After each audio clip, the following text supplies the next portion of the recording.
Weight loss జర్నీలో day 8 అండి. ఇంట్లో పనులన్నీ నేనే చేసుకుంటాను. నాకంటూ మెయిడ్ ఏం లేరు.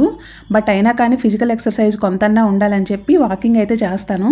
అది డేలో ఒక్కోసారి మార్నింగ్ చేస్తాను, ఒక్కోసారి ఈవినింగ్ చేస్తాను. ఇవాళ మా హస్బెండ్ ఇంట్లో ఉన్నారని చెప్పి మార్నింగ్ అయితే వాకింగ్కి వెళ్ళాను.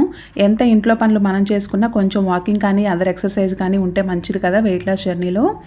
మార్నింగ్ అయితే కౌగి తీసుకున్నాను, లెమన్ అండ్ హనీ వాటర్ తాగేసాను, తర్వాత కాఫీ తాగాను. ఆ తర్వాత బ్రేక్ఫాస్ట్ ఇంట్లో వాళ్ళు ఉన్నారని చెప్పాను కదా, సో అందుకని చెప్పి పునుగులు వేశాను. ఇంకా వాళ్ళతో పాటు నేను కూడా అవి తినేసాను. ఎక్కువ ఆయిల్ పీల్చలేదు కదా అని చెప్పి. ఆ తర్వాత బ్లూ టీ తీసుకున్నాను. లంచ్లోకి అయితే ఎగ్గును అలాగే బెండకాయ పులుసు కర్రీ చేసి అది తినేసాను. ఈవినింగ్ స్నాక్స్ కింద సీతాఫలం తిని టీ అయితే తాగేశాను. ఇంకా అంతే. నైట్ డిన్నర్గా అంటూ ఏ ఫ్రూట్స్ తీసుకోలేదు. బతుకమ్మకి వెళ్ళాను, అక్కడ మాత్రం ఒక చిన్న జిలేబీ పీస్ అయితే తీసుకున్నాను. సో అదే నా డిన్నర్ అనుకోవాలి. ఈ డే అయితే ఇలా కంప్లీట్ అయిపోయిందండి.